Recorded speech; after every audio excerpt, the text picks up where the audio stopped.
जय जगन्नाथ फ्रेंड्स पुणी आपको एक नुआ वीडियो स्वागत करुच्ची। सो फ्रेंड्स आज आपण मानक आसी ग्राम रोजगार सेवक एई पदवी रे नियुक्ति आसी जाइछि एवं संपूर्ण विवरण जानिबा। संपूर्ण विवरण जानिया पूर्व वीडियो जदि भला वीडियो को लाइक शेयर सब्सक्राइब कर दे पाखर थे बेल आइकन क्लिक कर देबे चापर कि हम सर्वप्रथम वीडियो आपण देखि पारिबे।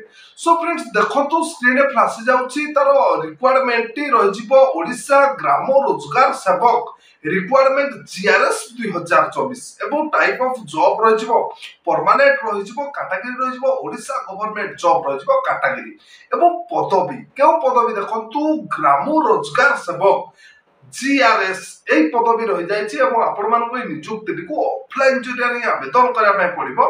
Who can apply all district candidate ए नियुक्ति को आवेदन करि पारिबे एवं प्लेस ऑफ पोस्टिंग आपनकर ऑल ओडिसा रे रहि जिवो एवं बोथ मेल एंड फीमेल पुरुष एवं महिला नियुक्ति को ऑफलाइन जरिया आवेदन करि पारिबे।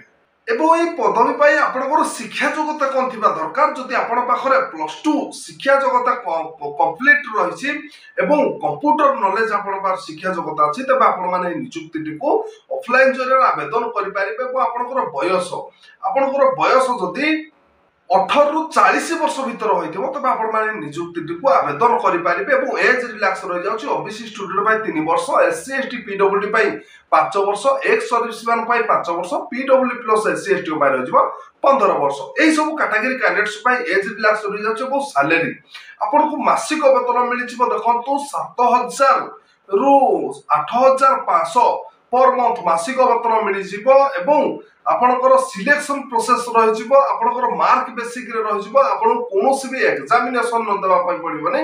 आपण माने ओनली मार्क बेसिक रे नियुक्ति पाई परिबे एवं आपनकर डॉक्यूमेंट वेरिफिकेशन एई दुइटी रहिबो। मु आपण माने जतबेला ऑफलाइन माध्यम रे आवेदन करिवे ऑल कैटेगरी कैंडिडेट्स आपण मानकु फ्री रे ही आवेदन करि पारिबे।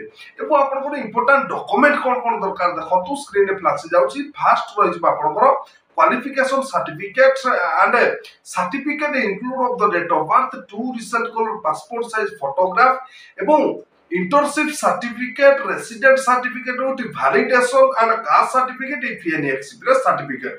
जो प्रार्थी मानकर एक्सपीरियंस सर्टिफिकेट नाही सही प्रार्थी माने भी ए नियुक्ति को ऑफलाइन जरिया आवेदन करि पारिबे।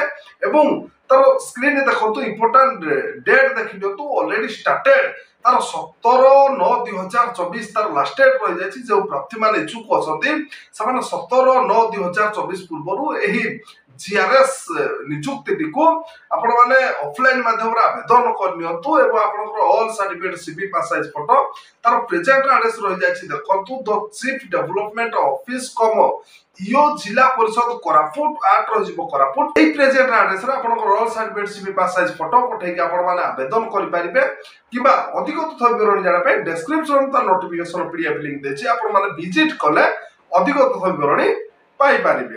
एवं फ्रेंड्स देखंतु आज तो थिला ग्राम रोजगार सेवक पदवी पाई नियुक्ति सूचना। जदि आजिर नियुक्ति वीडियो आपण मानकु भलो लागिथिबो वीडियो को लाइक शेयर सब्सक्राइब कर दे पाखर दे बेल आइकन क्लिक कर देबे जा फले कि हम सर्वप्रथम वीडियो आपण देखि पारिबे।